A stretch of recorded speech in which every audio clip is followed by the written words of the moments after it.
Good evening, everyone. I'm going to talk briefly about the tragedy that struck the competitive Overwatch community just yesterday. The Philadelphia Fusion announced the passing of Kyungbo Kim, better known to all of us as Alarm. He was 20 years old. Not only did we lose an incredible player, we've lost somebody who, by all accounts, was a fantastic person. Tonight, we originally scheduled a video series called In Memoriam, which a lot of you look forward to during the playoffs. Due to his passing, we don't feel it's appropriate to pretend to mourn the loss of teams who are eliminated, while people are actually mourning the loss of a wonderful person. So tonight we'll continue to do what we do best, which is celebrate all the people, friends, and teammates who made Tranquility what we are today. I hope you can join me tonight in expressing gratitude for all the people who make our experiences in both gaming and otherwise memorable and joyful. Maybe consider telling your friends tonight that you care about them, or maybe just an extra phone call to your parents, or maybe just check in on a friend that you haven't recently spoken with. If you don't feel like there's anybody out there who would check in on you, I can promise you this. We care about you. I care about you. And there are many, many more who do too.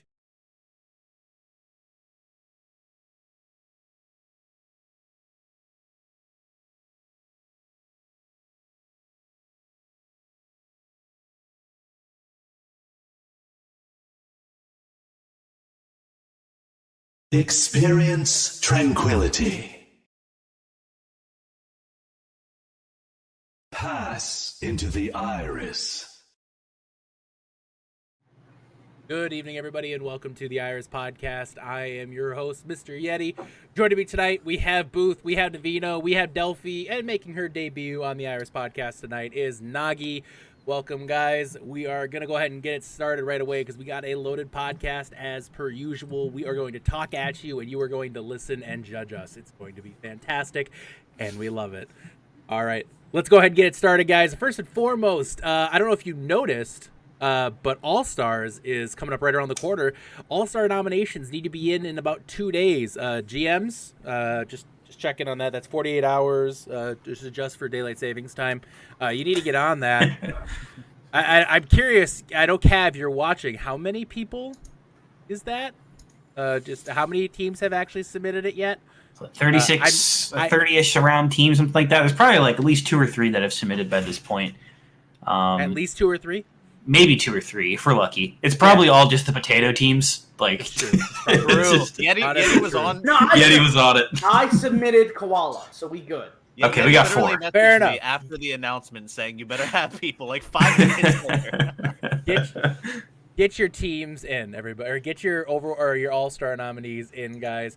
What we want to talk about is some of the teams who have been eliminated. There's a lot of fantastic players who unfortunately won't be featured anymore, who unfortunately probably won't get the same talk that they would be if they were on the flashbacks or if they were on the Koala Kings or Alpha or whatever. Because they're just not playing anymore. They might be trialing for new teams already, which don't do that. Why? It's like 16 weeks till the season starts. Why? Might Anyway. even be Overwatch 2 time by then. Who knows? No, It won't. no, It will it not. really won't. All right, guys. So we're going to talk about some of these players who are on teams that are currently eliminated, who we feel like have a great shot of being all-stars this season. And we're going to kick it to Booth to start us off here. Booth, what is a player in the Harmony tier that you think is going to step up and be an all-star or deserves all-stars this season? Yeah, so I looked at Strix, who got eliminated 2 weeks ago, I believe it was. And I looked at their DPS of Shady B. It's kind of hard for me sometimes to go through a bunch. I was actually struggling when we were first seeing the topics, and I was like, wow, I really don't remember players that well. I kind of go through mostly the featured matches as my way of seeing teams. And Shady B really stuck out to me in their featured match a couple weeks back. Even though they didn't end up winning at the end, they were definitely a standout performer against Luminous Foxes. I thought their FAR was fantastic. I mean, you saw, if you go back and watch the VOD, their dominance on Volskaya was really the only reason they got that map. I don't even know how many times they got barraged off on that Volskaya defense, but they were great. They played a great Doomfist on a few occasions as well, like on Night Market. They did like their Symmetra Rush comp, and Doomfist played great. I know they had, I think, a DPS ringer that night. It might have even been, and Synergy might have been a little off, but they were still performing fantastic. from what I've heard, they were definitely one of the brighter spots in their win over the fire-breathing rubber duckies as well in the previous week.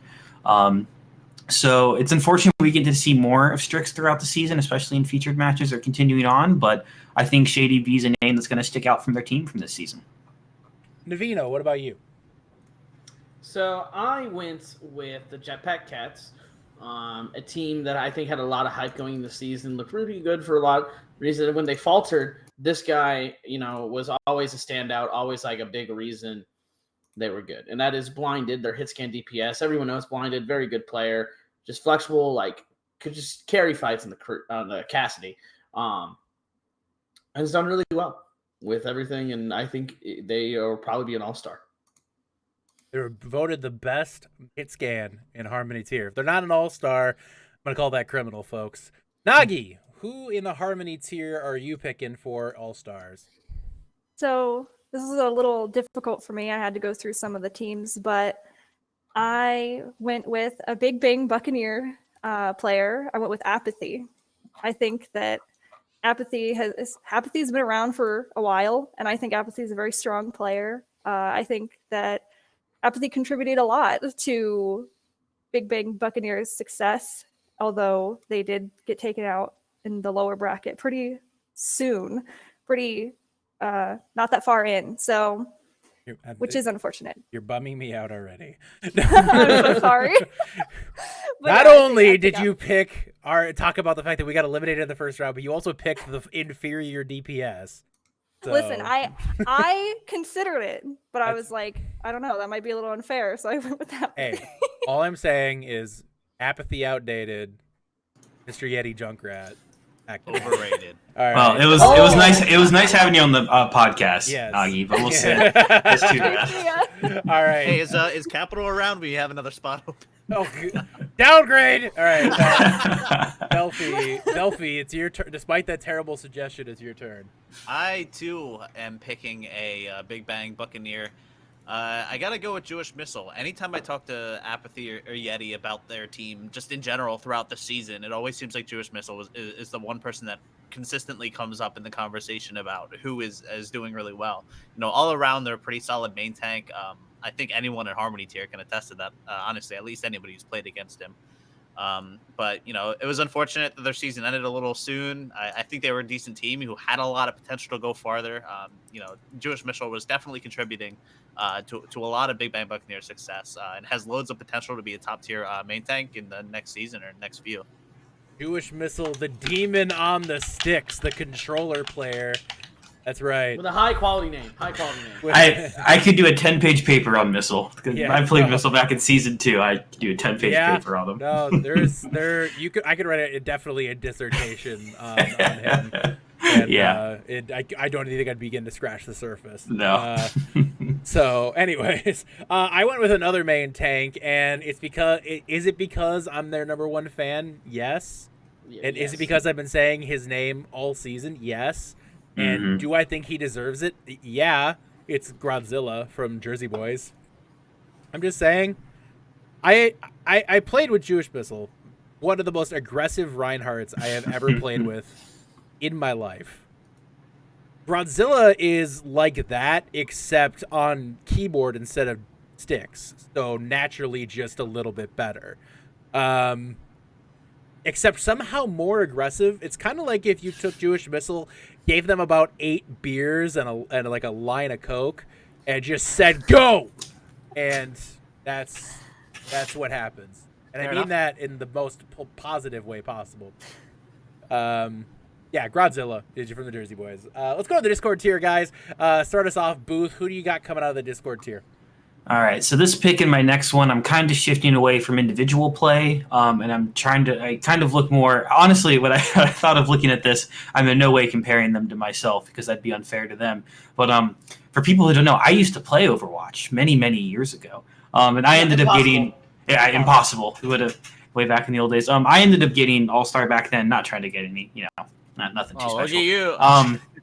But it was in no way due to my merit. It was just because in Season 3, my team would be the first one to tell you. The only reason we progressed and made it through week to week was that I was the one making sure we were at scrims or showing up or keeping just the matches going as it was. So I kind of look at like leadership as being sometimes the real all-stars on team, not necessarily the play that sticks out. And right away, I went to Thor with Ragnarok Fenrir. Obviously, if you know anything about the organization, you know how big of a part Thor plays into all of the organization, not just their team, but their sister teams as well in the various tiers. And although they didn't really have the best postseason, they had still a good fight against Mark III, who probably I'm going to say is one of the strongest opponents to fall into the lower bracket that week. Like it was Lotus, Inferno Foxes, Jalapenos. Mark III is probably the team I would want to. All actually pretty sharp teams, but I think Mark III was probably the hardest matchup for Fenrir that week. But even in their featured match back in Stage 2 against Monarch, you really saw how much of their play was dictated towards Thor. On the Brawl maps, looked fantastic on the Reinhardt, of course, and did a really good job, I thought, on the Wrecking Ball, like especially on Junkertown. When they were playing a bit divier of comps, was a real distraction, and really shined in that game for sure. And really just seems like an easy pick, especially with name recognition. I mean, end of season awards, we feel like name recognition is a big thing, but it's still a big thing when it comes to All Stars at the end as well. Davino, who do you got? I realized I kind of picked DPS, so I'm going with the Inferno Foxes DPS Swifters.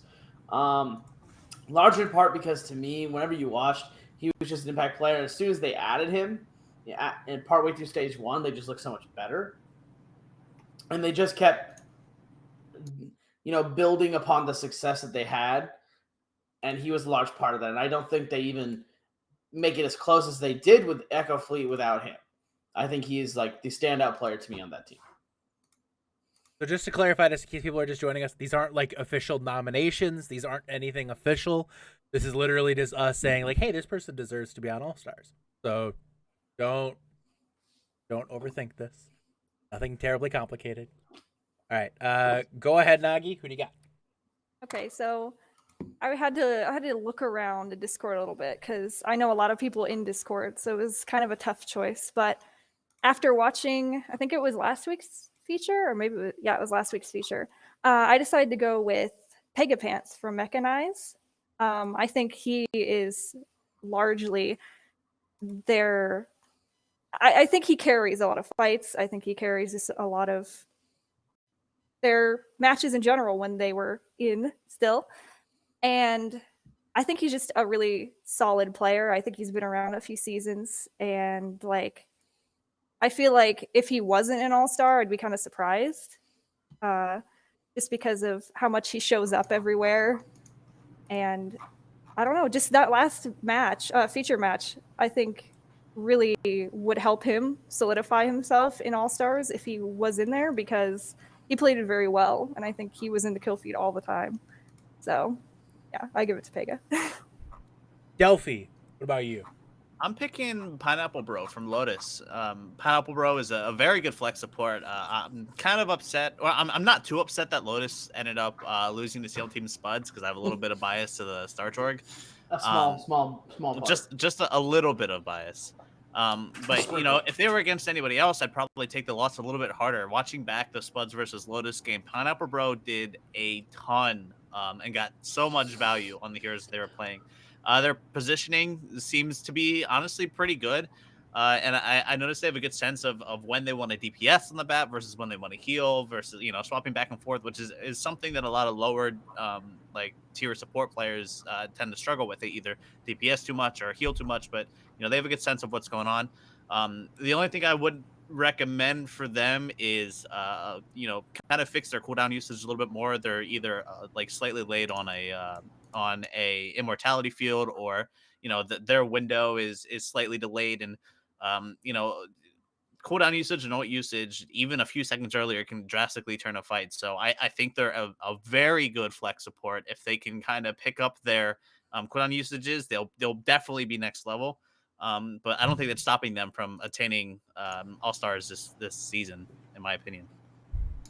I personally had, I gotta say, probably one of the most standout players this season is one of the few, or is I think the only new player from the Holy Jalapenos, and that's Smarties. Standout support player, good leader on that team. Holy Jalapenos kind of had a bit of an unfortunate run in the playoffs, just didn't really pan out for them. Smarties was just kind of stood out quite a bit.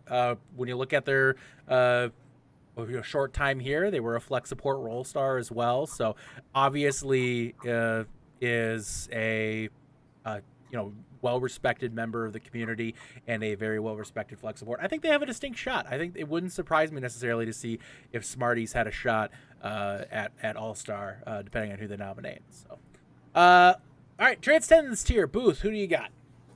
All right. I kind of went back to my same part about, going for leaders for teams. And correct me if I'm wrong here with how many seasons they've been involved with Tranquility, but I went with Suro Lin from Atlas Arcadia. I think they've been at least 2, if not 3 seasons with Tranquility.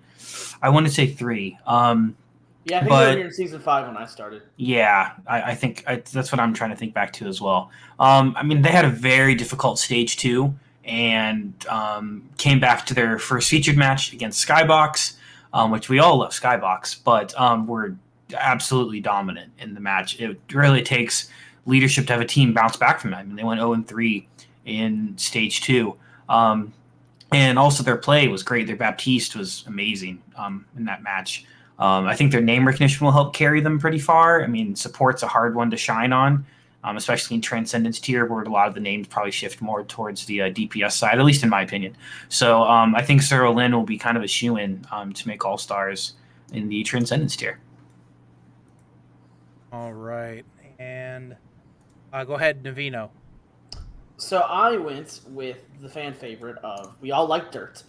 And after having, the privilege to cast their game, even though they lost, I was very impressed the entire time by George Lopez.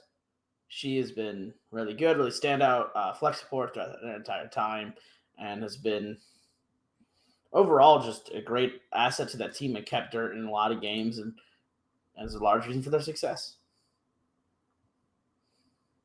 All right. Can't seem to get the ticker to work for some reason, guys. I don't know why. Nagi, go ahead. So when I was looking around at the teams that had been eliminated in Trans, I was trying to figure out who a standout pick to me would be, and then I saw it. I would say that an all-star pick for sure would be Dwayne Gang. He's been a strong player for many seasons. At least 2 seasons, but I think it's been 3 at least. I'm not quite sure on that, but I know it's for sure at least 2. He was a great player last season. Still an amazing player. I think almost GM now, something like that. I think unless he reached GM, I'm not sure, but I know he was getting really close. So, I don't know. I think Dwayne is just an obvious pick. Did they get an all-star nom since they dropped out? I'm not sure. I think that was my question to Yeti. I love Dwayne. I do. Dwayne Gang. But season 6. And I do think that if Odin was here, there'd be a great shot that Dwayne would be an all-star. That said, Quitters don't get us. He's an all-star in our hearts. He's an all-star in our hearts. Okay. Hey, you know what? He's an all-star for all of us. Everybody's, hashtag Dwayne Gang. So Dwayne Gang. Delphi, who's your pick?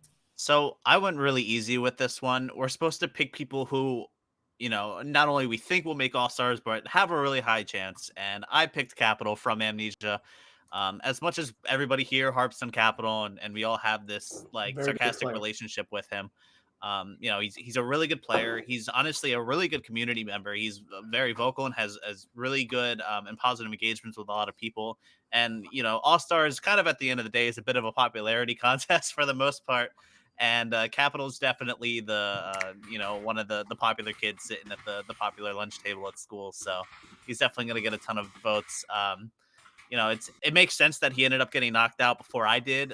His peak is only 42.03, whereas as of the seasons, mine's 42.48. So, it makes sense that I'm just the better support player, but I still think he makes all-stars anyways. He's just slightly under where I am. Doesn't he have a higher peak than you, Delphi? No. Oh, yeah. No, he's 42.03 and I'm 42.48. Oh, I'm 42.48 right now, and he camped 4,200 last season. So, Bring All it, right. Capital. But All no, right. I think he gets all-stars anyways. I will say this. We rip on Capital a lot. That's all I'm going to say. No, but in all seriousness, if any one person who's been in this community a lot gets ripped a lot like Cap, it is him. But at this point, given the fact that he hasn't been a colossal douchebag all season, but on top of that, I think it's finally time. Hashtag give Cap a chance. Capital might finally get all-star. Just saying, guys, it might happen. It's the time. That said, I hope Cry gets the nomination for Amnesia because Cry is a Brig warlord. I'm just saying. Nuts. Cry is a Brig warlord, but I'm rooting for Cap. So, all right, guys. My pick, by the way, is from Shockwave. An amazing player, improved a ton all the way throughout the season. Is Garrett. Fantastic off tank from Shockwave. I think has a great shot. I think it wouldn't necessarily be a big shock to me, despite the fact that Shockwave is not in the tournament anymore. That to see Garrett get an all-star shot. So that would be my personal take on that. So, all right, guys. Enough all-star talk. Remember, get your nominations in GMs. This is your reminder before Cav comes after you guys. It's gonna be funny when he does. With the angry dad messages. He's gonna send you the very disappointed dad messages, and you're gonna feel bad. Mm-hmm. But that being said, here's my opinion, or here's what's coming up next, guys. We're gonna talk about all 12 of these matchups. Predicting Tranquility isn't happening right now. Booth's a busy boy. He's off. But he's here right now. He's off having things happen in his life. You can say, I don't care. I'm not gonna. You say it. It's your thing. No, that's fine. You say I've got it. enough You- messages. No, you Don't say tease it. it. You say it. You say it. Don't tease it. You. Peer Now pressure. you have to say it. Oh, yeah, I had a great dinner today. That's what was keeping me really busy the whole Exactly. time. Exactly. You had cupcakes, and for what purpose were the cupcakes? Birthday? What was it? Oh, snap. Booth got engaged. Yes, he did on Saturday. Aw. Sorry, ladies. Sorry. And maybe On the gentlemen. market. A couple of my Well, friends we're are pretty gentlemen, upset yeah. about it, too. Congratulations, Booth. Thank you. All right. But in all seriousness, we're not doing predicting right now, so we want to talk about all these matches coming up at the final week of knockouts. We are going to see 6 very good teams go home. We're going to see 18 teams punch their tickets into the championship bracket, which is going to be, again, singly elim once you get to the championship bracket, and it's every match is massive, just absolutely massive at this point. We're going to talk about all these matches. Who's going to come out on top? Who's going to come out and why? But rather than just us predict them, not only are we going to predict them, we're going to tell you why each team would win this matchup. So even if all of us thought that Koala Kings was going to beat Frost Nova, somebody's going to have to explain to us why Frost Nova is going to beat Koala Kings. We're going to have some fun with this today, guys. We're going to explain why these teams have the best shot to win their matches this week. And we are going to start in the Harmony tier, and we are going to start off with Flashbacks taking on Chrysalis. The Flashbacks taking on Chrysalis this week. Delphi, Flashbacks, the #1 seed, have not lost a map other than maps they had to forfeit. They're facing Chrysalis. Why is Flashbacks going to win this match? I want to thank you for giving me the easy one of explaining why Flashbacks wins this, because they just seem completely unstoppable, right? They haven't dropped the map yet. Not even a single draw. Like, that's absolutely crazy, and we're this far into the season. We're almost in finals bracket, have not dropped a single map. Seems like nothing is going to keep this team from taking it all the way. They've faced easy opponents, they faced difficult opponents, and I think regardless of who you throw at them, they're just going to win it, and I don't see them dropping any other map. Honestly, like, this question is very easy to answer. Why isn't Flashbacks or why are Flashback going to win? Because it's Flashbacks. Like, that's just the answer. That's all you have to say, honestly. All right, Davino. Why is well- Chrysalis? How is Chrysalis going to win this match?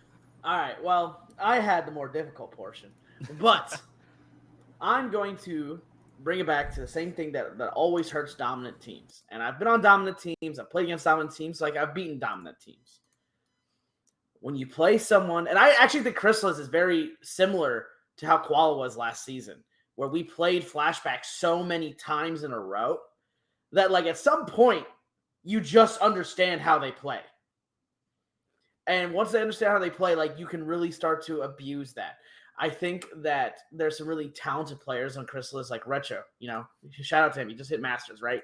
Very mechanically gifted player. I really, truly think that he can bring them to this win if they play their win cons and create a game plan based around what Flashbacks run. You know, also Capital, I got to bring up last season because you lost, you know, in every tier. So, like, you help firmly grasp the L. How many championships did Marsupial win last season? 2 out of the 3. How many tiers did you guys have teams in? 2. Out of the 3? Yeah. So you won. We're 100% win rate right now. 100%. Okay. Just to clarify, for last season. Capital, how many tiers did Nostalgia win last? Oh, all right, I was just checking in. All right, Nagi, give us the prediction. What's the score? How's this one end up? So I think that this matchup will be 3-2. I think that Chrysalis is a strong enough team to give Flashbacks an actual run for their money. I don't think they'll be able to win it overall, but I think that they'll definitely give them a run for their money. So I think it's going to be 3-2. 3-2 Flashbacks.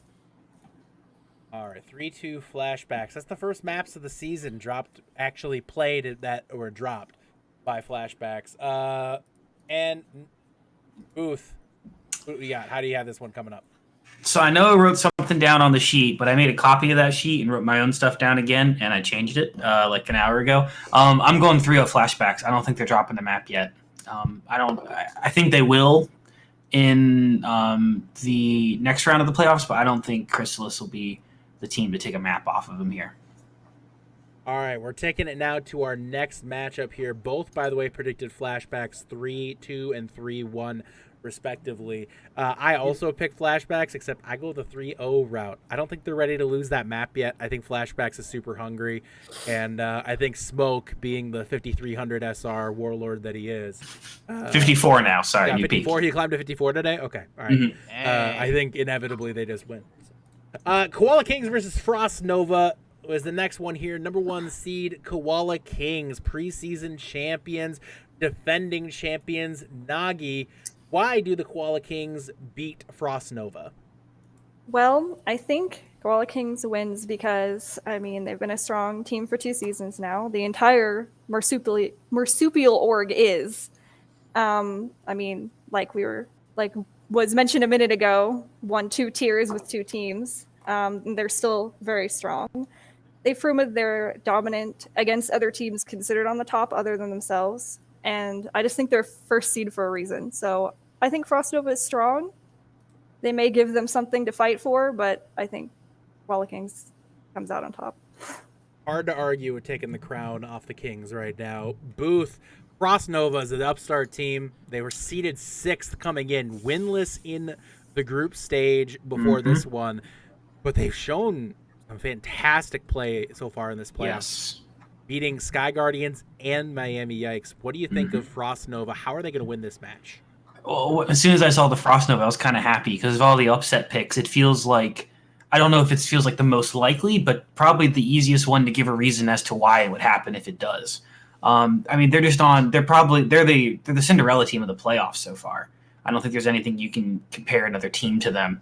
I mean, they lost to the Yikes in stage 2, 1-3, I believe, and came back and had a dominant performance against them. They did lose to Koala Kings 1-3 in stage 2 as well.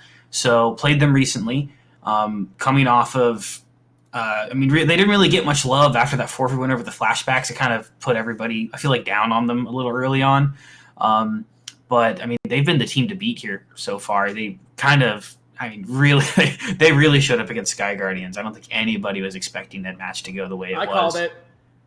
Navino expected the match to go the way it was. Apparently. But if there's a team to upset Koala Kings in this part of this would be Indigo, I think it is.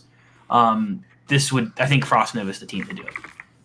I will say that Frost Nova is the lowest seed to go this far so far in the tournament.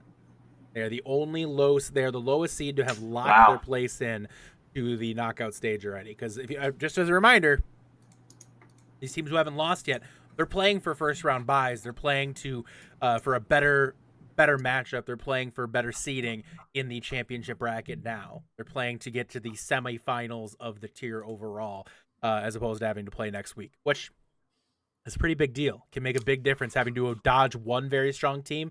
And instead of winning 2 matches, you only have to win 1 match to go to the finals. That's a big deal. So, nonetheless, fantastic stuff from Frost Nova, no question about it. Delphi, who's gonna come out on top here? I gotta pick Koala Kings here. They just have the track record. Frost Nova is looking really strong, and they're definitely pushing forward and doing what nobody else predicted. But I gotta go Koala going 3-1. I think it'll be close to a 3-2. I just see Koala. They have the experience of being a top tier team. They know what they're doing. They've played a lot of other top tier teams. I don't know if Frost Nova has that experience. So,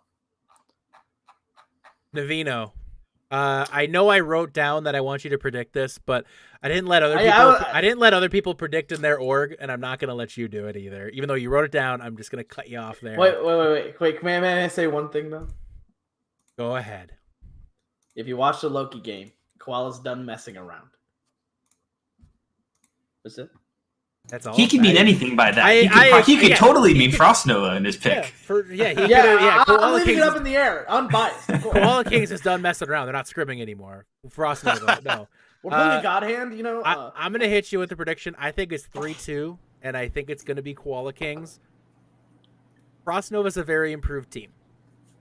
Do not sleep on Frost Nova, and I'm sure they're not. I'm sure Navino is not, and that whole org and all of Koala Kings is not sleeping on Frost Nova. I'm sure they're going to take them seriously, and I'm sure it's going to be a hell of a match. We just want to beat Florida again. Florida's an ex-Marsupial player. One of our original team members, actually. Gotcha. All right. So I got 3-2. I got Koala, but it's going to be a hell of a match, and it's also going to be our feature match on Wednesday. Normally Harmony tier on Tuesday. It's on Wednesday this week because Transcendence tier's feature is on Tuesday or tomorrow, and we'll talk about that a little bit later. All right, let's go now to Palm Beach Poggers versus Luminous Foxes in the lower bracket. Winner goes to the championship bracket. Loser goes home with nothing but memories. Question is, Delphi, how do the 5th seed Palm Beach Poggers win this match? I really like Palm Beach Poggers just in general. They've really only lost to top tier teams like Flashbacks back to back, and Chrysalis, but I think they have loads of potential. When they play hard, they really bring it. Other times they lose. It's kind of on dumb luck, just unfortunate circumstances that I think if they do a little bit of odd reviewing, do a little bit of like seeing what the minor errors are, and they can fix the little mistakes. Honestly, I think they can turn those into big dubs. So I think they have what it takes to bring it and win the next one. And then Booth. Or no, sorry, not Booth. Navino. Luminous Foxes, 4th seed. Crazy, weird start to the tournament. Tons of attendance issues, roster issues. Since then, they have been on a tear. Now, they did lose to Palm Beach Poggers in the first round of this playoffs. They have another shot at them in the rematch here. Who comes out, or I'm sorry, not who comes out on top. How does Luminous win this match? I'm going to now open a page of what I call the Brawl Bible, which, as we all know, Marsupial Gaming ascribes to the Brawl Bible.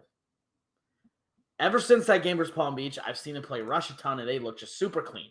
And I think if anyone is going to beat Palm Beach with their FARA comps and everything, also, to be honest, with Palm Beach at this point, I don't know who's showing up. They could have a bot, for all I know. They are the most inconsistent team in the tier. No offense, X2. Actually, full offense, X2. I love you, though. They are, to me, the most inconsistent team in the tier.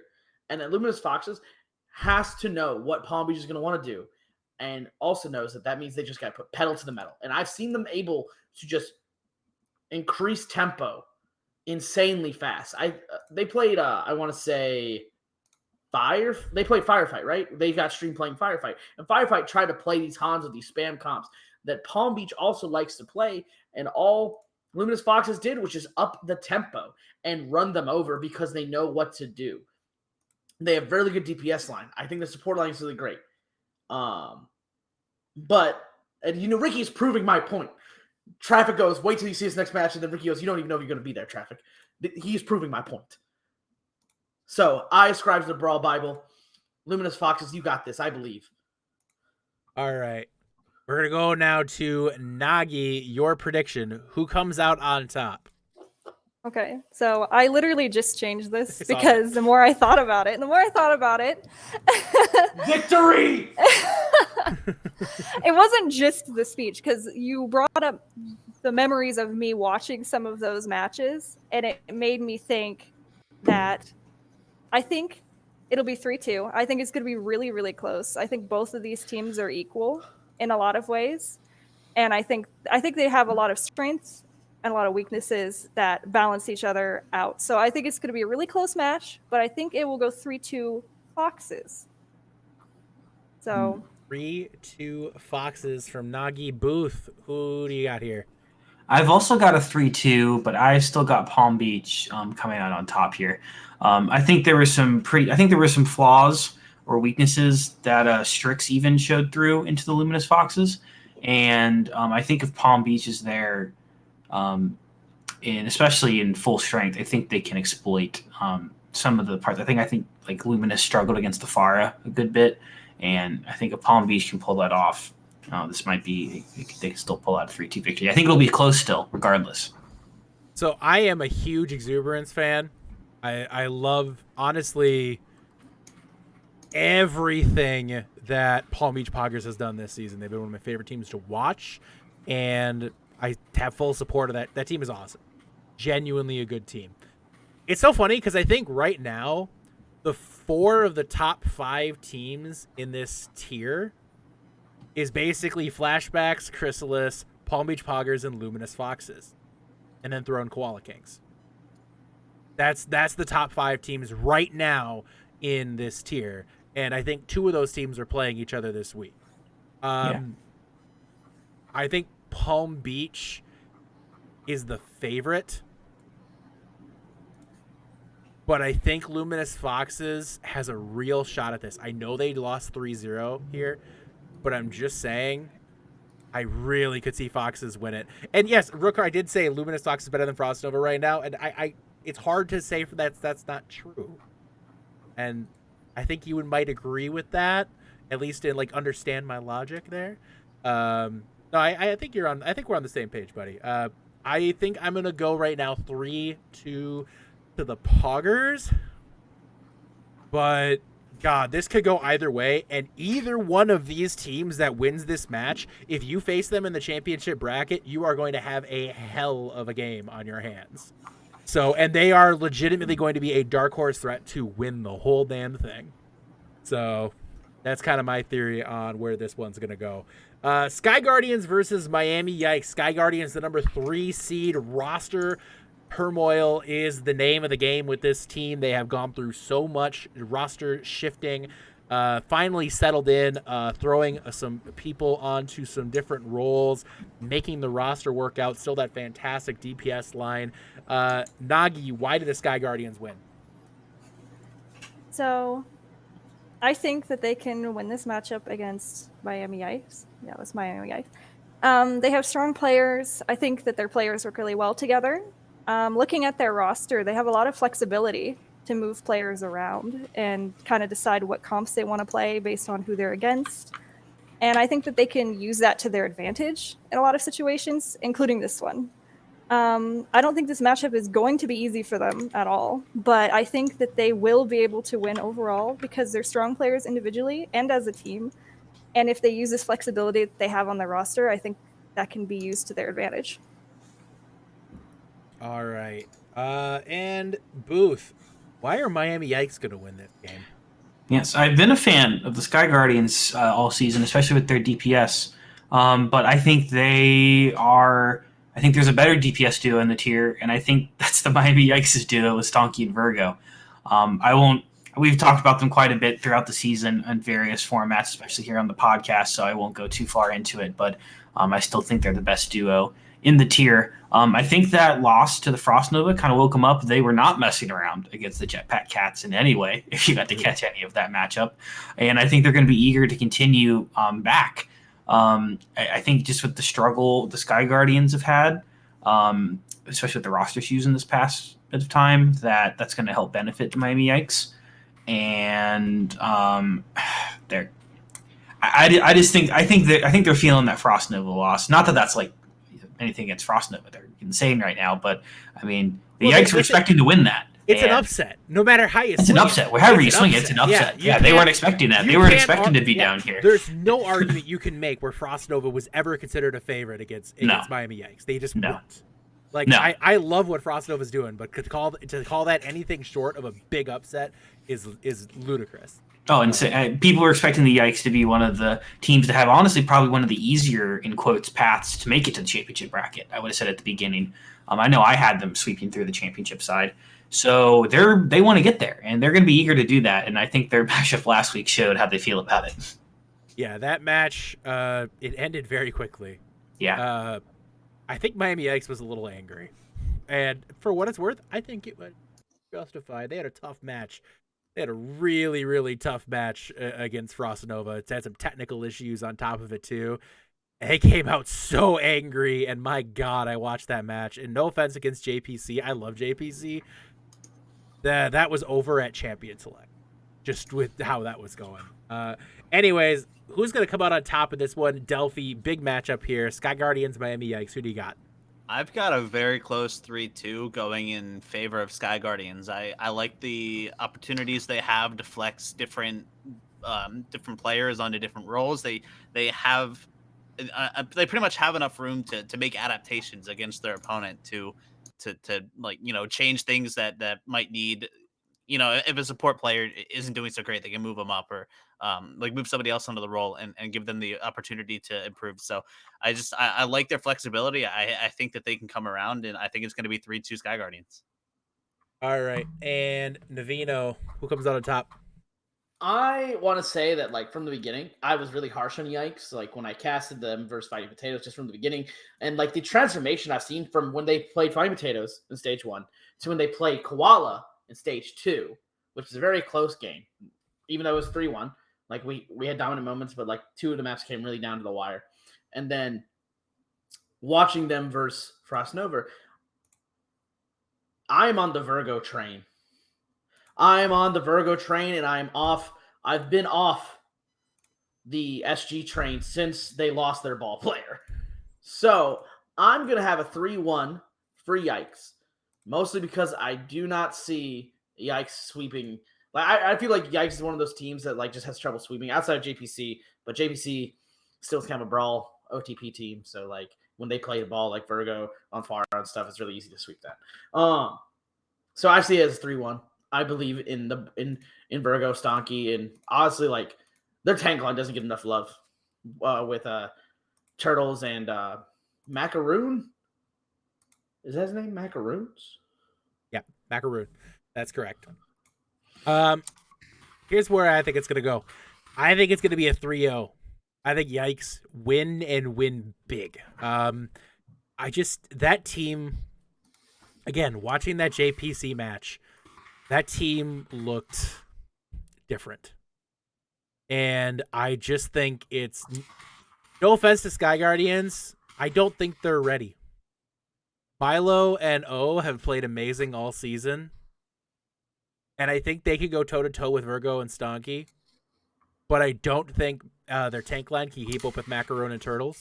And just a little shy, and I forget the other support, I'm so sorry. I think we'll run over the supports for Sky Guardian. I just think the matchup tilts completely in favor of Yikes. I think it's 3-0, and I think, I love Milo, but I just don't think it's going to happen. All right, Harbor tier done. Transcendent or Discord tier next. Reminiscence, the number 1 seed. They were not undefeated this season after that tough loss to Quokka Queens in Stage 1. But they are the number 1 seed in this side of the bracket. They're taking on Paradise Lost, the 3 seed, coming out after a big win against SEAL Team Spuds 3-0. Paradise Lost has been the team we've talked about on this podcast a number of times. They are the team to be scared of. They are a frightening, frightening team. They play a unique style all their own. Delphi, why does Reminiscence win this match? You know, you got to give a hand to Capital. He really knows how to build teams really well. I mean, 2 of his teams and 2 of the tiers are doing amazing, and the other one we won't talk about because, we can't talk about them anymore. They got knocked out, right? So, Rem is just another team they 4-0 everybody except their loss to Quaka Queens, which was a close 3-2 during week 3. However, I don't think that stopped them from playing their best. It wasn't like a mental setback for them. They just said, okay, this sucks. We'll take a few days, go back into scrims. We win the next ones. And they've been doing it ever since. To be the best, you have to play like the best. And they're 100% showing that that's who they are as a team. I don't see them dropping another map this game. Nagi, you just played Paradise Lost. Do you understand Paradise Lost? How do they win this game? So I think this is going to be a tough matchup for them simply because of how strong Rem is. But with that said, Paradise Lost is still a very strong team. So I think if Paradise Lost is going to win, I think it's going to be through their ult cycling and individual mechanics. My team did play against them, and their coordination is really, really good. So based on that, I kind of assume that their comms are probably pretty solid. Since Rem is a top tier team, it will be hard, but I think they definitely have a chance if they just keep their comms up, which I assume that their comms are probably pretty good. Keep their good mechanics, just honestly believe in themselves, keep their spirits up, even if it might be a harder matchup, and use those skills that I saw in the match against them, against Rem. Navino, what's the score? All right. I think that it'll be the Asto diff. I don't think. And also, Paradise Lost just runs some really, really weird comps. And I think that, and they really just capitalize on chaos. And Rem is a team, it's really hard to create chaos with what they want to play and how they're organized. So I have a 3-0 for Reminiscence. Booth, where are you at with this one? I'm a little closer. I'm giving it actually the closest game of the season for Rem, 3-2. I mean, Paradise Lost is on a tear, not just through Tranquility, but in some other tournaments as well. But at the end of the day, 20-match win streak across all tournaments for Paradise Lost. That's pretty insane. impressive. Considering they lost, they were 0-2 at the start of this season. They've won 20 straight tournament matches. That's Oh, yeah, September. they're in GGNA right now, aren't they? Yeah. 20 I have too many straight. teams in my tournament, bro. Crazy. That's So insane. that's September. That's September then. That would have been their last loss in Tranquility. It would have been September. That's crazy. 20 games. That's pretty insane. good. How, even if you're the best team out there, just to have the mentality, just to lose, mental, roster, anything can go wrong in that many matches. But no, not for Paradise Lost. It's crazy. It's legitimately a remarkable feat. That's very impressive. Yeah. Anyways, sorry for cutting you off. But no, you're fine. I'm gushing. I mean, no, it makes my next part even better. With all that being said, I don't think it's still enough to get past Reminiscence. Rem's still one of my favorites in the tier, but I think it'll be their closest game of the season so far. I'm going to give it a 3-2 Rem. So Paradise Lost, they thrive on chaos. You watch them play. They play such unique comps, but like Nagi said, they have this really awesome style that's all their own, and they just kind of make it work through really strong mechanics, through really strong target focus and comms. You can tell that they're just very, very, very good at what they're strong at. And they're strong at the monkey ball and little roadhog in there. And it's just kind of, it's just what? You play against it and you're just oh, okay, well, now we just got to keep doing our thing. Oh, wait, there's a Farah. Now there's an Ash. Now we're dead. It's controlled chaos. It's really quite remarkable. I do think Reminiscence does win this, but I think it's 3-2. I think Paradise Lost will give them a hell of a run, and I think it wouldn't surprise me to see Paradise Lost make a run in the championship bracket either. So, but we'll see. Domination taking on Quokka Queens. Domination, the number 5 seed, after a big win last week against Echo Fleet. Dang. Quokka Queens coming in this week after their matchup, who they beat, and I'm having trouble remembering all of a sudden, Excalibur. Yeah, we beat the 3-0. You did? Okay. Wow. All right. Cool. Thanks, Navino. Navino, I'm going to make you talk about the other team just out of spite. Just out of spite. This is so mean to me. How does Domination win the match against Quokka Queen? I think the biggest thing is that Domination, and we joke about it, but they're going to take the Brawl Mirror. And I pray for them. They're going to take the Brawl Mirror against us. But I think if they win is if they don't allow us to play the other comps we've practiced. If they keep controlling the tempo, they can definitely make this game close and have a really good shot. Because they have talented players, especially if they have their team there. If they have their team there, Dab Master, he's off LOA this week. Also, Brawl is fun, Capital. Look, you lost playing non-Brawl, so Brawl, you're just gonna see a lot of Brawl if they control the tempo and keep us from playing the comps we know we want to play.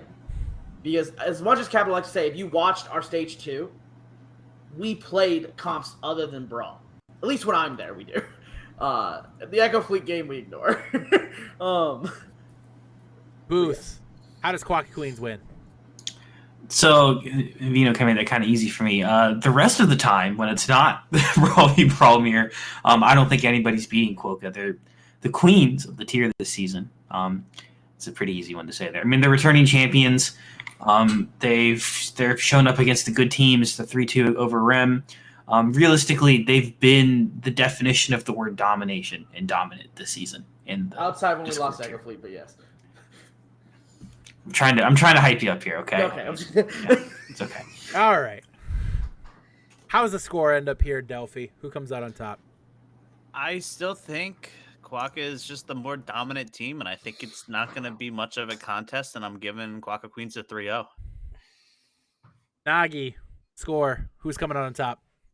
I gave this a 3-1 for Quokka Queens because, as everyone else said, I think they're very dominant. But I think Domination might be able to get maybe an early map win if they can push through while they're still warming up. Maybe I don't know. I'm giving them a 3-1. I think that it could be.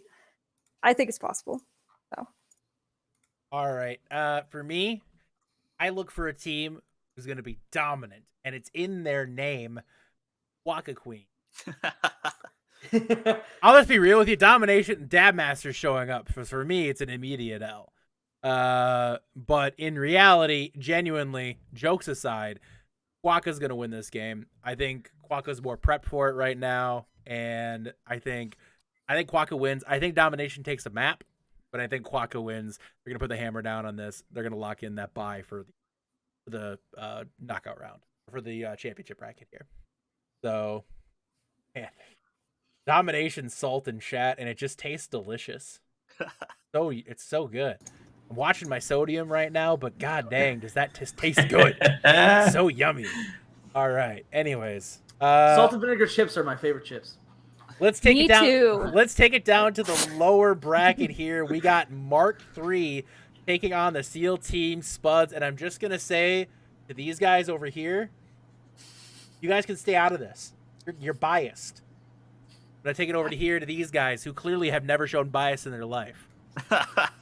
Navino, why does Mark III win this game? So I'm going to say, the more time you give Mark III with their new main tank, the stronger and stronger they look. I think that they have the DPS talent to definitely pull it off. And I question the mental fortitude of the Spuds just from watching games and watching them play and knowing the personalities of the team. Not saying, they're not Vanguard level tilt. No offense, Vanguard. I love you all, most of you.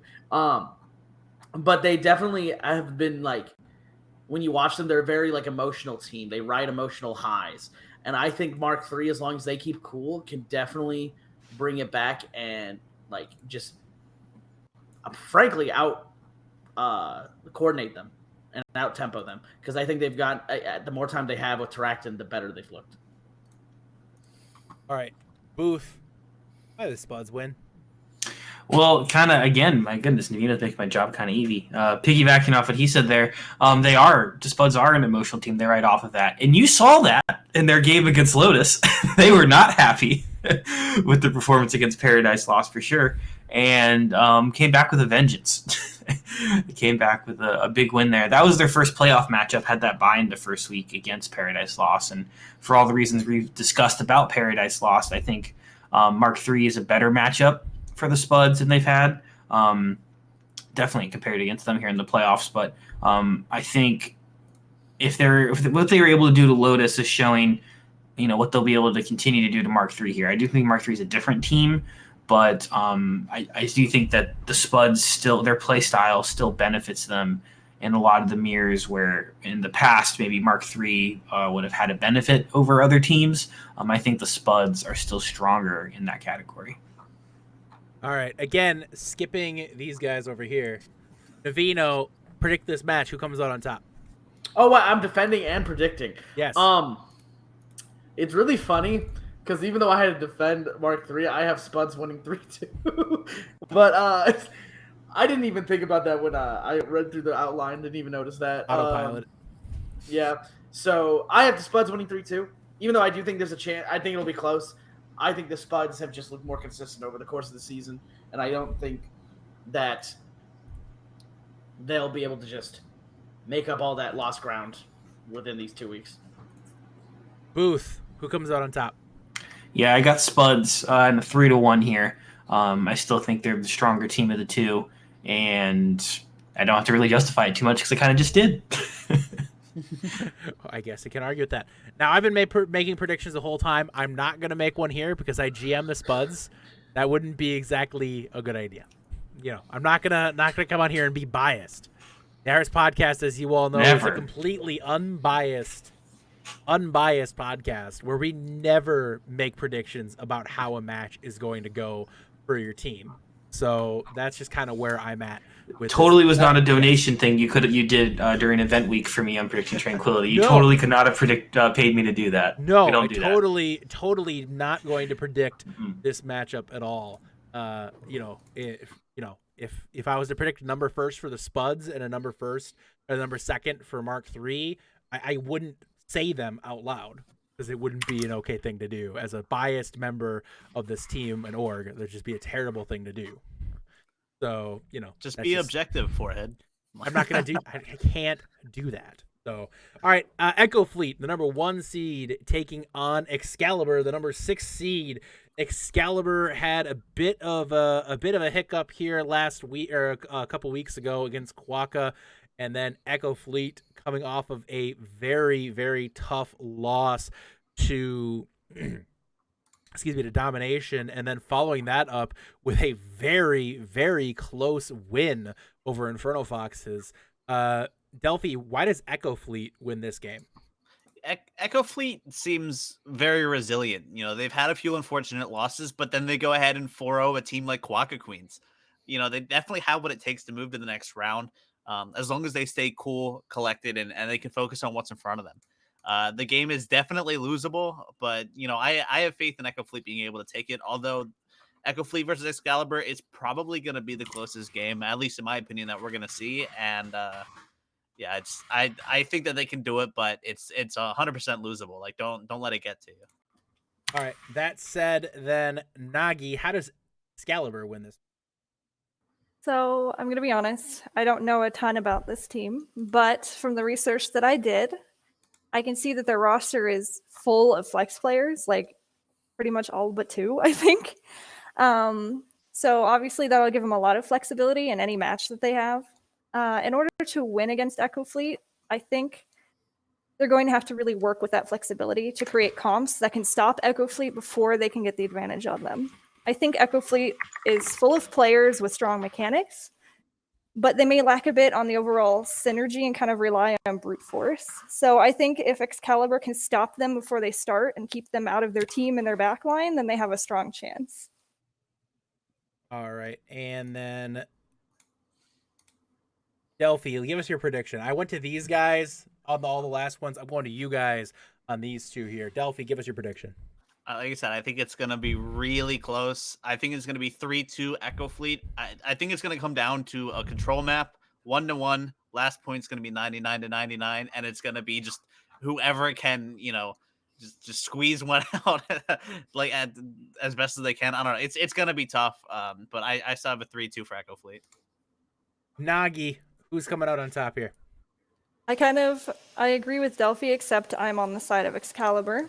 I think it's going to be really close, and I also think that it's going to be down to kind of a last map sort of situation. So I give it 3-2 Excalibur.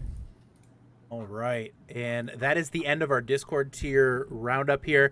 We're going to do one match in Transcendence tier. That's Alpha versus Ibis. That's next. After that, we're going to do our draw for this week's giveaway, which is a t-shirt, again, from the Tranquility Store. So if you want to get in on that drawing, do so now. We'll be drawing after this upcoming prediction. Just so you guys know as well, we do have fantastic giveaways coming up during the championship bracket. We'll be announcing those next week, so stay tuned. You're going to want to get those channel points. You're going to want to rack up those giveaway entries. Trust me, It's going to be worth it. Trust me. Very nice giveaways coming up here. We're actually going to be giving away Booth. It was time. It's been a good ride through You Tranquility. can have him. But you can have him. I mean, now for he has one, now one he has good payment of 1,000 Tranquility points. Yes, we're giving away Booth. You can take him home. Now you got to bring his fiance. Got to bring my fiance too now, but more the merrier. You can win. Yeah, you can win Booth. I can cook. Yeah. I was talking about it earlier with Yeti. I know how to cook a good turkey. He knows how to cook. You got Invite me turkey. there for Thanksgiving. There's no such thing as a good turkey. Oh, we can't do this I now. agree. We can't do this now. Wrong. Can't do this now. Turkey is just like the worst meat. Just Oh. period. Stuffing, Bad though. opinion. Stuffing's the bomb. Bad No, opinion. I hate stuffing as well. All right, Navino, you can guess. I And was the saying other giveaway something prize. bad. The other giveaway prize is Booth's cat. So Oh. Wait, do I get to choose? Because I do have. I have two cats. You have three choices. ooh. well, do I get to choose But between in- the cat and Booth? In, or is in it all like- seriousness, Oh, yeah. seriousness, those aren't the giveaway prizes, but still, they're gonna be good prizes. Not as good as a Booth Thanksgiving dinner, apparently. Anyways, if you get in this t-shirt giveaway, by the way, just a really quick announcement regarding t-shirts. Because we've been talking so long about predictions, I wanted to get the t-shirt announcement. And guys, I don't know if you know this, there's a 20% off sale going on right now. You can get some fantastic Tranquility merch, like or what Booth's or what Nagi, no. I got you. Oh, wait, that's just Oh, Overwatch. okay. All right. Well, hey, none of us are wearing Trank merch right now, but some of us could really use some Trank merch. And Booth, where could we get some of that Trank merch? Well, if there's only an easy place to find it by like a command in the Twitch chat, wait, you could do !store to help pull up a link to then take you to that store to then buy said Trank merch. Oh, boy. True. That's Wow. True. Shop.spreadshirt.com/OWTranquility. Wow. Wow. Anyways, 20% off right now, guys. It goes on through the 10th. So if you're going to get a t-shirt order in before the end of the season, now is the best chance to do it. The best sale I think they've had all season. You can get an awesome Illusion shirt. Wow. Yeah. Woo! Holy dead team. Batman. What a throwback. Oh, Wow, that brings back Omega memories. I'll be sad the rest of the podcast. Where's the Solo Cup shirt when you need it? That's all I'm saying. All right. Got a logo. Solo Cup. That's a that's a memory right there. To anybody who remembers that in chat, you're a boomer. But you know. If you were knocked out by Solo Cup in the Season 2 playoffs, you're a boomer. Yeah. Oh. We're making Booth sad. Let's let's the mood in continue. here, guys. Go to the Oh, great. Well, what do you see what I have to talk about next? That's not going to get much better. Transcendence tier. We have the powerhouse Reckless Alpha. Hasn't dropped a map this season. They did draw a map. They haven't dropped a map this season. They're the #1 seed taking on Bird Society Ibis. Third seed, came into this playoffs and has made a fantastic run. They got the big upset last week against the second seeded, 2 weeks ago against second seeded Dirt. They come into this now they're going to the championship bracket, but now they have a shot to take on the big dog, and that is Alpha. Delphi, how How does Alpha win this? It seems like a crazy question to ask, but how does Alpha win this? Alpha just they're just another dominant team for their tier. They haven't dropped a single map all season except for one draw to Corvidity, if you count it. The team just shows so much coordination, a ton of team play, and all around they're just like they're really good guys in general. They win and they have a good time doing it. Hell, the whole Reckless org is honestly really awesome to be around. All of them are really nice people, and if I want to see any team succeed, even though they're on top, it would be Alpha. And as much as these guys seem like the scary bad guys who can't be brought down, they're more gentle giants, but definitely big giants at that. And it's going to be tough, but I don't think there's any explanation as to why Alpha wins. I think they just win. All right, and then let's go with Booth. How does Bird Society Ibis win this thing? So I think it's a tough sell to have anybody beating Alpha. So I look at it as how can I convince if Alpha is going to lose, why it would be Bird Society Ibis in this week, or like why this week out of all the weeks that are there. And I think Ibis are probably at the strongest they've been so far in Tranquility. They had a great matchup against Arcadia, upset over Dirt. Even if Dirt would have been that 5th seed, if some of the management stuff would have happened to put them there with some forfeits that happened, I still think it would have been considered an upset to have them beat Dirt in that round. So if there's ever a time for Bird Society Ibis to do it, I don't know if they're the team to knock off Alpha, but if there's ever a time for them to do it, this is probably the strongest that they've been. This is probably the best time they'd have a matchup to go up against them. But even with that, I think it's still a pretty hard sell. All right, who's coming out on top in this matchup here? Nagi, start us off. Alpha, Bird Society Ibis.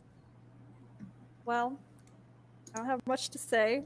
I think Bird Society Ibis is a good team, but I think Alpha is just absolutely the dominant team. I just give them 3-0. I don't know. There's not much to say about it. That's perfectly fair. Navino, how's this one end up? I don't think Alpha drops a map. I don't think they really do drop anything until they play like one of the other, what I consider the top 4, which is like if they play God Hand, Devil Dukes, or Decap. I don't think they drop a map or anything till they play one of those 3 teams, which all happen to be on the other side of the bracket. For now, at least. For now. So they will get to play one in the semis like one of the 3 in the semis for sure. Assuming God Hand wins their match. So assuming Alpha wins, no, they would then and then assuming the loser of Duke's Decap wins their first game in Champ. Yeah, God Hand would have to win to move on, and Devil Dukes will have to when Devil Dukes loses, they would have to win. Oh, okay, all right. Oh, shut up, Delphi. You haven't won shit yet. All right, let's move on then. I agree. I think I'm a huge fan of Bird Society Ibis, as much of a fan as anybody in the Transcendence tier. They're a team that's done it right all season. Really well ran, really good org. But I'll be honest with you, Alpha is just next level. Cosine is legitimately running over the tier right now. Lucksmith combined with O Canada is just the best tank line bar none. That's taking nothing away from Heart and Palico Master either, because they're both amazing on the support line. I basically NPC style reading the roster off, but it's a roster. Here. It is a roster where you could justify 6 all. Yeah. Mm-hmm. They're that good. Yeah. So they gotta get revenge after last season, man. Yeah. Then honestly, they're so. I really believe that there is a hunger from this team to prove that last season was just a choke job, and that it was a fluke. And they lost at map 7 last season, right? They did to Arcana. Arcana, yeah. So they're you can see the hunger, and I think they just want to come out and just show something big this season. So, and I'm a big fan of O Canada too. So I think it's 3-0, and I love Bird Society Ibis, but they're gonna run into the buzzsaw this season. So, Devil. That's the last call right there. By the way, for giveaways, it's done now. Cut it off. So no more chances. Next your giveaway entries go to next week's podcast now. Devil Dukes, number 5 seed, big win last week over God Hand, taking on the number 2 seed Decapitators. These team had some fireworks in both their match and Transcendence discussion. in stage 2. Booth, We got rid of the problem. Now, there's too many biased people here. There's just far too many. So I had to take like the least biased person of Delphi, Navino, and Nagi. So I took Nagi because Navino runs the org and Delphi plays on Decap. So I had to go with the one who plays on the Decapitators adjacent team. Anyways, Booth, you're going to start us off here. How does Devil Dukes win this match? Well, similarly to kind of what I was talking about with Ibis, I think in a little bit of a different light, Devil Dukes haven't looked stronger than they do right now. The upset over God Hand surprised. I don't think nobody can tell me they didn't expect that. I don't even Navino and people on the teams, I'm sure, were surprised by the outcome of that match. I think they expected to be competitive, but I don't know that they went into it saying we got this. We're gonna win this. Yeah. You know? Yeah. And it wasn't. I don't think. Yeah, that's fair. That I would like. Yeah, basically that. Gun to your head, you wouldn't have predicted Devil Dukes in that match. Yeah. I mean, they lost to them once before, so it's Mhm. usually 4-0, those matchups. 4-0 Yeah. Usually those matchups are. It was a pretty Billy. similar. It was a Billy got diff. What can I say? So. Billy did play out of their mind. He did. Yeah, I'm sorry, Billy's they did. Sorry, doing pardon me. They did, and they MTD'd Andy, which is something I've never said about anybody up against Andy. Yeah. So, Except in the Rhine. I can't give Billy the Rhine after. no, you can't. No. Anyways, Booth, No. I'm sorry, Monkey we though. cut you off, Booth. I'm sorry. Yeah. No, it's okay. It's okay. I think that the Devil Dukes are going to win. That revenge. They lost 2-3 in a close 5-map matchup, and they're going to be fighting to come back in that here. I mean, both teams obviously have made it into the championship side, but they want that first round bye. If Devil Dukes coming out of there with a first round bye, I don't think many people would have picked them over God Hand or the Decapitators. So they're going to be pushing for that. Nagi, why do the Decapitators win this match? So I obviously know quite a bit about this team, but I honestly, truly feel that this is unbiased because I think Devil Dukes is a really good team, but I was told to talk about the Decapitators, and I do believe in them. I really do. So I think that they could win against Devil Dukes because Decapitators are full of incredibly skilled players, honestly, from mechanics to game sense to synergy. I think they have that strong synergy that they've built from genuine friendship. They just seem like they're all really good friends, and like that kind of thing is really important for strong mentals during hard games. And being able to understand what each other wants to do in the execution of those plans is where that kind of thing comes through. So I think when you put that all together, you have a very strong contender for winning against Devil Dukes, and I think that they can do it. Decaps are a great team. Devil Dukes are a great team. Booth, who comes out on top? I got Decaps 3-2. I think it'll be an absolute just fireworks in the previous matches. I think fireworks are continuing on here. I would love to watch this game, and I think it's going to be a close one either way. I'm excited to see the results of it, but I got Decaps 3-2. Predictions right now have Devil Dukes winning this one, or Devil Dukes winning this one. Predictions are 42 in favor of the Devil Dukes, 29 in the favor of Decapitators. Quite frankly, I think that's fair. Devil Dukes looked really, really good. Yeah. Looked really good against God Hand. And, you know, obviously Decaps came out last week. They had Shockwave, or not Shock, or 2 weeks ago, they had Shockwave. Quite frankly, Shockwave's easier opponent. No offense to Shockwave, they're no God Hand. And they're not even close to God Hand. And, you know, Decaps 3-0'd Shockwave in 40 minutes. And that's what they're supposed to do against a team like that. So, where do I think this match is going to go? I don't know. And I'm too biased to really pick against this. Because, again, I'm Potato Man. This is all known. But I'm not going to predict this matchup. Quite frankly, there's this. All I'm saying is watch those streams because it's going to be a good one. Honestly, I like all the props to Devil Dukes for beating GDH. That's like super impressive, and I'm so looking forward to Wednesday. You have no idea. So I just gotta say this. No. I gotta throw back to bracketology. When Delphi predicted Amnesia and Nia to beat Devil Dukes, I really gotta go back there because I just gotta remember the quote, the framed quote I think Cam has in his room at this point of Amnesia will beat Devil Dukes easily. I still had old Devil Dukes in my head from 4 weeks Bro, ago. I like. Okay? Can I Old say? Devil Duke still went to map 5 with the. Can I decap. say really quick? There is a person on this podcast who did predict Devil Dukes beating God Hand. Oh, wait, did you? This guy. Wait, Right I here. did not. Yes, I did. Saying. That said, I'm not predicting this week. Corvidity taking on Battalion. I'm rambling so much. We are running so long, and I'm so sorry. Corvidity taking on Battalion. Delphi. How is Corvidity, the number 5 seed? They've looked crazy. Just quite frankly, Corvidity plays a style all their own, but they're going against another team who plays a very unique style all their own. One of these teams is going to the championship bracket. One of these teams is sent to the streets. Who comes out on top here? Delphi. I think Who comes out on top? wins. Why does Corvidity win? Sorry, go on. Yes, Corvidity wins not because of how they play, but which they were able to draw a map against Alpha, which is really impressive. But I think because of how inconsistent Battalion is. Battalion is definitely scary with Pro Gamer, and they've had some roster issues at the start of the season. But you know, they like Battalion is just super inconsistent. They're either super scary or they soft throw a lot of maps. Pro Gamer forces Battalion to play around his Pharah, which his Pharah is really good. But as long as Corvidity can counter that, I think they can get it. And you know, as long as they focus Pro, who likes to initiate as Pharah, which is kind of difficult to do against teams that focus it, I think if they can shut down Pro Gamer, it's just going to be a little bit of an easy dub. All right, and then give me a reason, Booth.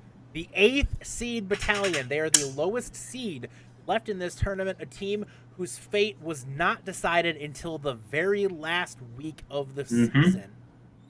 They didn't win a game in stage, or they won one match in stage 1, actually. One match in stage 1 was a stage 2. They were barely scraping in. Yeah. The team has looked completely different.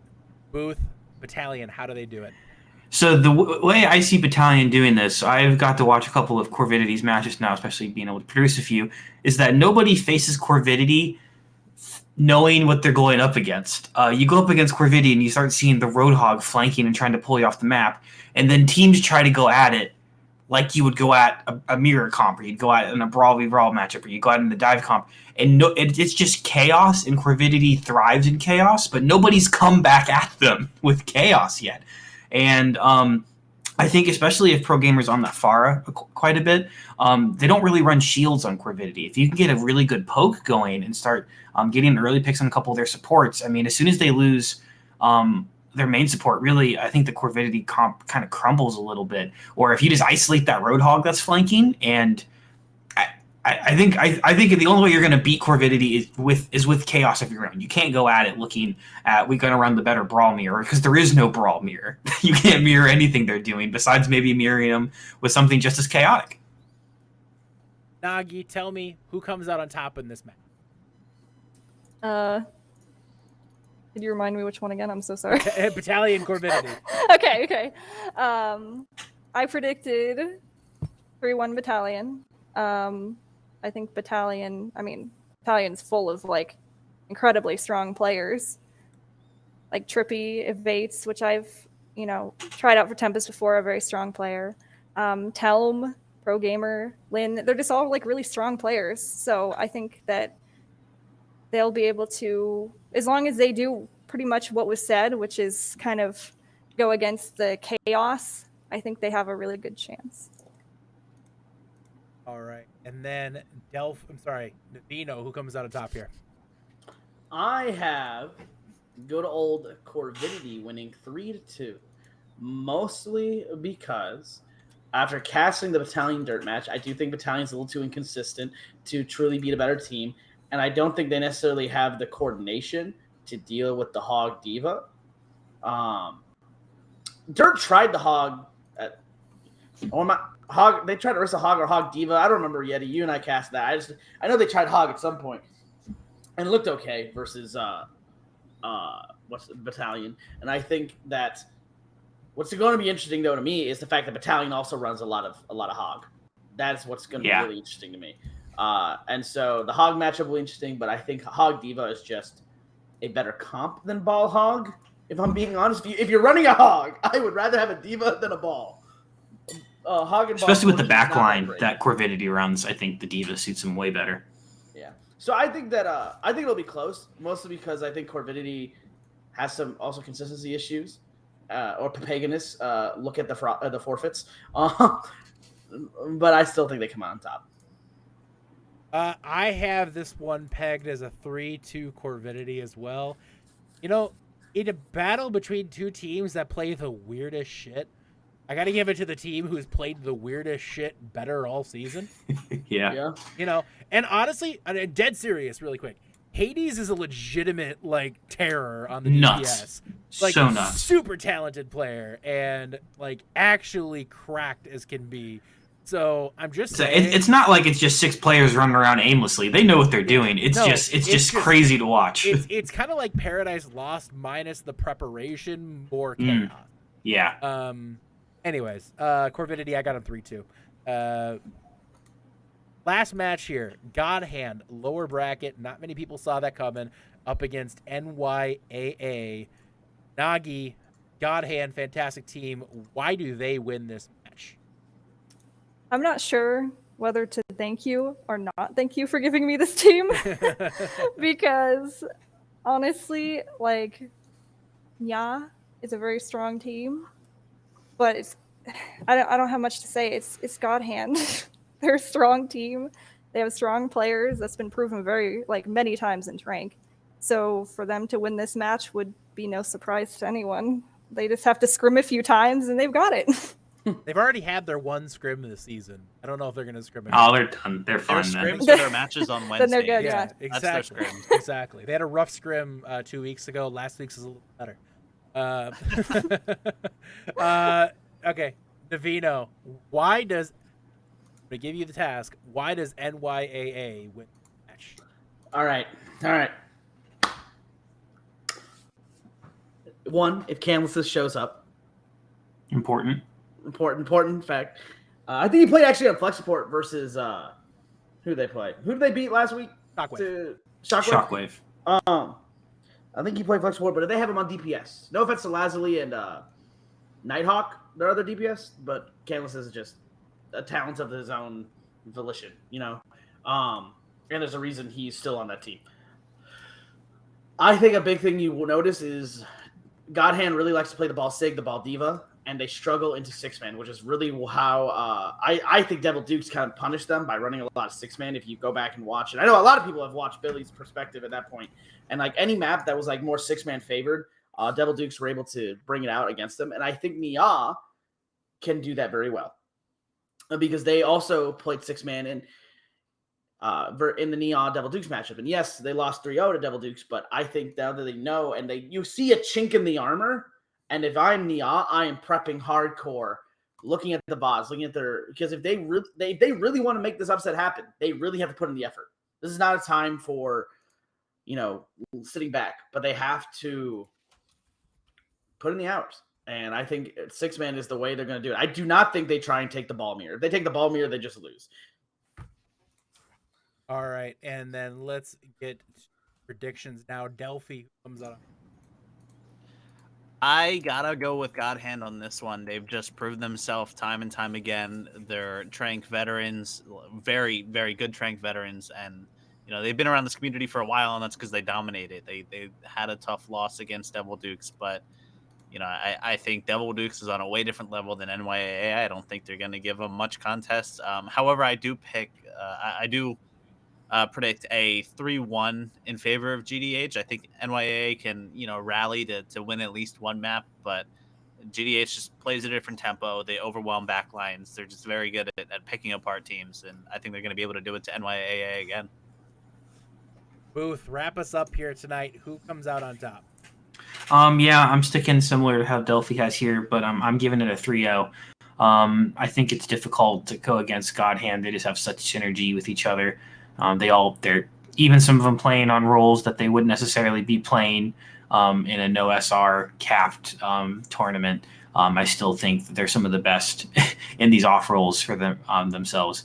The coordination they have, is kind of unmatched. And their pop-off potential, like I say pop-off potential means that sometimes it doesn't happen. There's just always a pop-off moment of some kind, and half the time it's just Mini deciding to, get 6Ks every other fight or something wild. And I still think GDH is a favorite. I personally am going down the GDH route as well, but I think NYA. I have no other reason other than that. Anime is on your side. And The power you of got anime. the power of anime on your side, and honestly, that has done a lot of good for people, I guess. Not really coag, but yeah. No uwu. No. Yeah, we all know how Uwu. anime girls ended up in this tournament. This is firmly grasp VL. I love you all though because you're Devil Dukes fans. It's true. All right. That's going to be it for pretty much everything tonight. We have announcements really quick. Reminder, All-Star voting starting very soon. Stay tuned to announcements for that. Again, giveaways during the championship bracket. You're not going to want to miss those, guys. Be sure to tune in. Back up. They're fantastic. Really good stuff coming.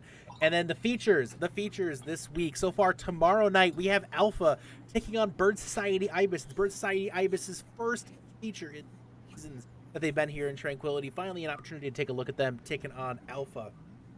Then on Wednesday, we bring you Frost Nova versus Koala Kings. That was set about an hour ago. We confirmed that matchup. So that is taking place on the feature on Wednesday. Thursday is to be announced versus to be announced, and it might be canceled. So we don't have anything set for Thursday right now. We might not, and if we do, we'll tell you guys. And if we don't, spend your Thursday playing League of Legends or something. All right, and finally, our giveaway tonight, everybody. Our giveaway winner this week is...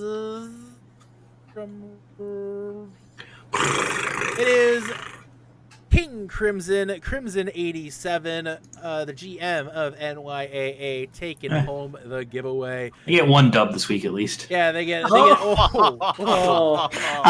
right there. It was a softball. I'm sorry. Love you, Crimson. King Sorry. Crimson winning Below the the giveaway. Congrats to King That was Crimson me. Sorry. taking the one dub they're guaranteed to get. Hey, don't count on NYAA. Hold on. I gotta hit him with the mic drop here. All right, got him. Anyways, just hit him with it. All right. All right, guys. Nice. That's gonna be it for the Iris podcast. Again, thank you so much for tuning in. We appreciate you being here as always. For Booth, Navino, Nagi, and Delphi, I'm Mr. Yeti. We appreciate you gazing into the Iris with us today, and we'll see you again real soon. Experience tranquility. Pass into the Iris.